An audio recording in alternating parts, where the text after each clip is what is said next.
Bismillahirrahmanirrahim. Assalamualaikum warahmatullahi wabarakatuh. Duli Yang Teramat Mulia Paduka Seri Pengiram Muda Mahkota Pengiram Muda Haji Al-Muhtadi Billah Ibni Kebawah Duli Maha Mulia Paduka Seri Bangkit Sultan Haji Hassan Al-Bolkiah Muizzuddin Wad Daulah Menteri Kanan di Jabatan Perdana Menteri dan Yang Teramat Mulia Paduka Seri Pengiran Anak Isteri Pengiran Anak Sarah binti Pengiran Haji Saleh Abrahaman petang kemarin berangkat meninggalkan Shenzhen setelah menghadiri lawatan rasmi di Republik Rakyat China pada 11 hingga 15 Mei 2026. Juga berangkat anak dan nakda Duli Yang Teramat Mulia dan Yang Teramat Mulia, Yang Teramat Mulia Pengiran Anak Munirah Madhul Bolkiah, Yang Teramat Mulia Pengiran Muda Muhammad Aiman dan Yang Teramat Mulia Pengiran Anak Fatimah Az-Zahra Raihanul Bolkiah. Sebelum berangkat, doa selamat dibacakan oleh Yang Dimuliakan Begawan Pehin Khatib dan Terpeduka Haji Awang Hamidun bin Begawan Pehin Seraja Khatib dan Terpeduka Seri Setia Haji Awang Abdul Hamid.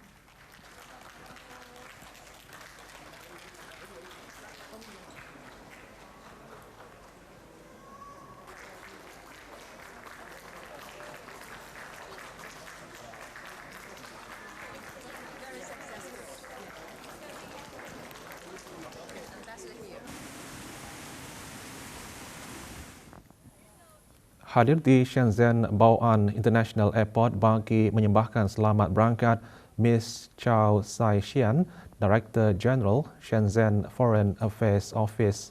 Juga hadir Awangku Muhammad Saifuddin bin Pengiran Datuk Paduka Haji Salihuddin, Kuasa Usaha Sementara di Kedutaan Besar Negara Brunei Darussalam di Republik Rakyat China dan isteri.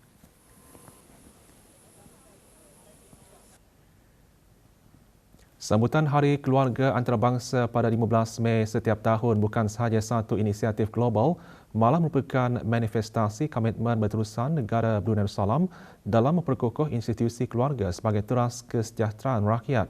Ia juga selaras dengan komitmen negara selaku anggota ASEAN melalui Deklarasi Bandar Seri Begawan mengenai kepentingan keluarga dalam pembangunan masyarakat dan pembinaan negara 2021. Menteri Kebudayaan dan Sukan berkata tema sambutan tahun ini, Keluarga, Ketidaksamaan dan Kesejahteraan Kanak-kanak mengetengahkan cabaran global yang semakin ketara, khususnya ketidaksamaan sosial dan cabaran ekonomi mempengaruhi kestabilan sesebuah keluarga seperti kebimbangan ekonomi, peningkatan kos taraf hidup serta jurang akses kepada pendidikan, perkhidmatan kesihatan dan peluang kehidupan.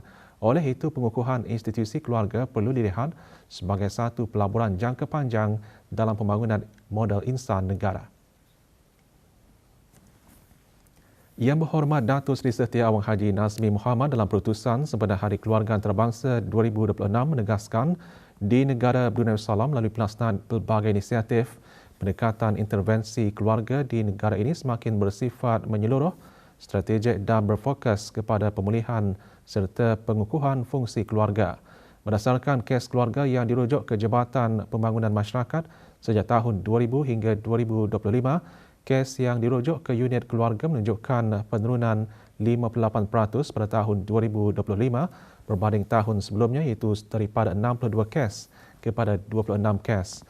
Perkembangan tersebut mencerminkan keberkesanan pendekatan intervensi awal, kaunseling keluarga, mediasi serta sokongan kebajikan bersasar yang membantu keluarga menangani konflik secara lebih konstruktif.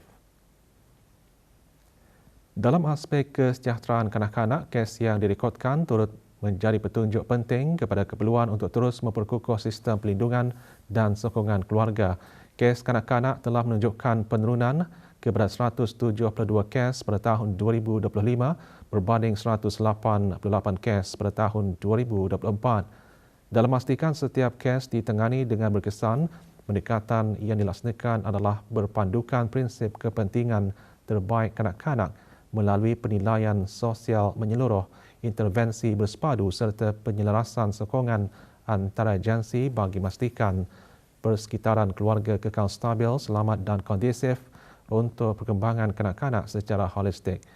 Yang Berhormat turut menyeru agar seluruh lapisan masyarakat termasuk sektor swasta dan badan bukan kerajaan NGO terus berganding bahu bagi memastikan setiap keluarga mendapat sokongan sewajarnya demi merealisasikan sebuah keluarga yang aman, makmur dan rukun damai. Persidangan Agung Pertubuhan Pendidikan, Saintifik dan Kebudayaan Dunia Islam (ISESCO) kali ke-15 yang berlangsung baru-baru ini di Kazan, Republik Tatarstan, Persekutuan Rusia menghimpunkan negara-negara anggota untuk membincangkan hala tuju strategik, meneliti pelaksanaan program dan pencapaian organisasi serta meluluskan inisiatif-inisiatif masa hadapan dalam bidang pendidikan, sains, kebudayaan dan komunikasi. Mewakili negara Setiausaha Tetap Pengajian Tinggi Kementerian Pendidikan selaku Wakil Menteri Pendidikan dan Pengerusi Suruhanjaya Kebangsaan Negara Brunei Darussalam bagi persidangan tersebut. Dalam kenyataan, Dr. Haji Azman bin Ahmad menekankan keselarasan antara pelan tindakan strategik tersebut dengan keutamaan pembangunan negara Brunei Darussalam khususnya dalam majukan pendidikan bersedia masa hadapan, kecerdasan buatan, transformasi digital, pemeliharaan budaya, pembangunan belia serta keterangkuman sosial. Keutamaan bersama itu jelasnya mencerminkan aspirasi negara Brunei Darussalam dan ISESCO dalam memupuk masyarakat yang berdaya tahan, inovatif dan berteraskan nilai. Selain persidangan, Dr. Haji Azman juga menghadiri majlis pembukaan Kazan Cultural Capital of the Islamic World 2026 yang berlangsung di Pusat Pameran Antarabangsa Kazan. Kedudukan khemah di Arafah dan Mina antara yang dibincangkan semasa rombongan pejabat urusan jemaah haji mengadakan perjumpaan dengan syarikat Nozoli. Perjumpaan yang berlangsung di Arafah turut disertai oleh semua syarikat penyedia perkhidmatan haji. Syarikat berkenan merupakan penyedia perkhidmatan di masyair iaitu Arafah dan Mina. Turut dibincangkan lakaran pecahan kemah-kemah jemaah haji negara, perkhidmatan muhsin serta peralatan dan kemudahan yang disediakan di Arafah dan Mina. Rombongan turut berpeluang untuk membuat lawatan ke kemah-kemah yang disediakan di Arafah.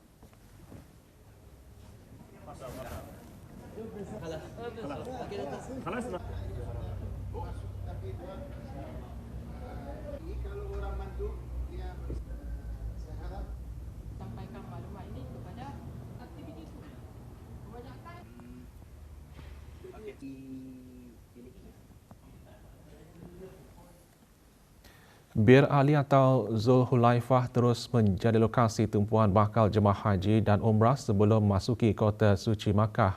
Terletak kira-kira 11 km dari Madinah, kawasan tersebut merupakan tempat miqat bagi jemaah yang datang dari Madinah untuk berniat ihram sebelum meneruskan perjalanan ke Makkah Al-Mukarramah.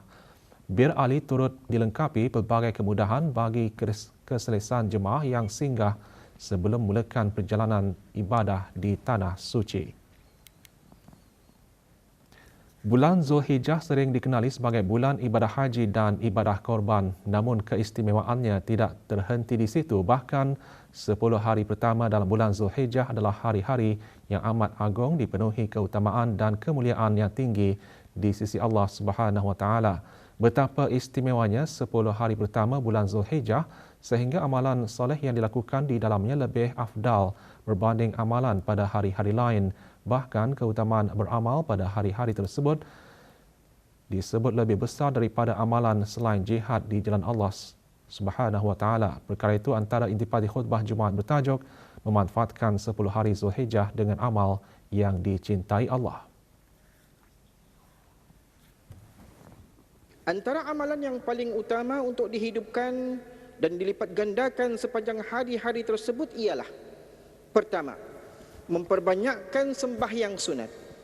Sembahyang sunat mempunyai keistimewaan yang tersendiri kerana ia berperanan sebagai pelengkap dan penambal kepada kekurangan yang mungkin berlaku dalam sembahyang fardu yang kita kerjakan.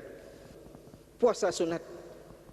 Antara puasa sunat yang sangat dianjurkan dalam 10 hari pertama bulan Zulhijjah ialah puasa sunat Arafah, iaitu pada 9 Zulhijjah.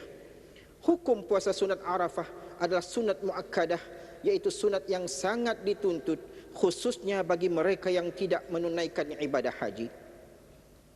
Ketiga, memperbanyakkan zikir. Zikir bukan sekadar lafaz.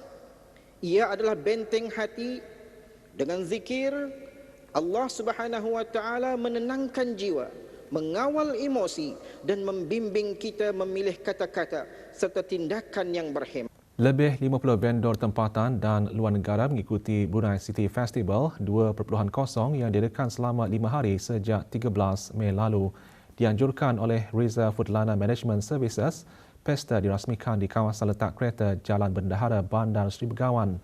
Perasmiannya disempurnakan bersama oleh Pengiran Dr. Haji Haris bin Pengiran Haji Duraman, Pengarah Riza Foodlana Management selaku pengerusi Majlis Perniagaan BIM Iaga Brunei Darussalam dan Awang Haji Alimin bin Haji Jaafar, penolong pengerusi BIM Iaga Brunei Darussalam.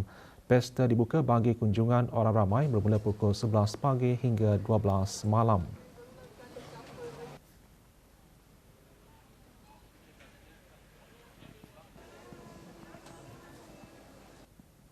Kami mengadakan ini adalah salah satu daripadanya aktiviti untuk meriahkan lagi Bandar Seri Begawan jaga ke tempat yang selesa dan memuaskan bagi pengunjung maupun bendas-bendas yang sedia ada.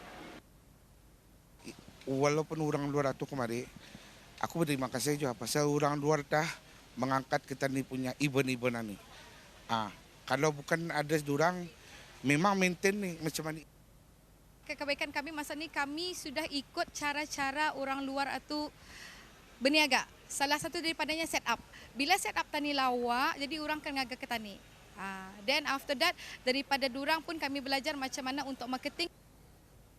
Acara Jom Makan Food Fest yang sedang berlangsung di daerah Tutong terus mendapat sambutan menggalakkan daripada orang ramai. Pelbagai aktiviti menarik serta jualan makanan tempatan menjadi tarikan utama pengunjung sepanjang festival berlangsung. Diadakan sehingga esok di kawasan Padang Kompleks Dewan Kemasyarakatan daerah Tutong, penganjurannya dihasrat dapat membantu mengembangkan sektor ekonomi tempatan serta menarik lebih ramai pengunjung ke daerah Tutong.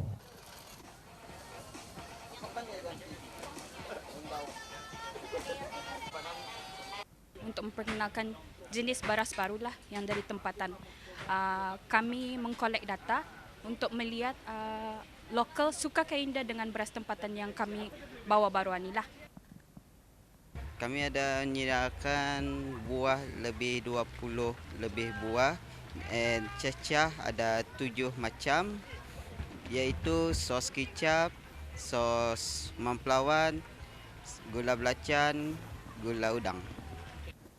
Yang kami bawa masa ni ada 3 jenis bestseller kami iaitu green curry, tom yum dan Sarawak. Sambutan pada masa ini meriah dan kami pun bersyukur dapat mengikuti event kali ini. Masakan-masakan kampung, goreng-goreng ayam sama mi lah, itulah fokusnya. Sambutan orang ramai di sini alhamdulillah okey. Even orang-orangnya sini mensupport ekonomi sini lah.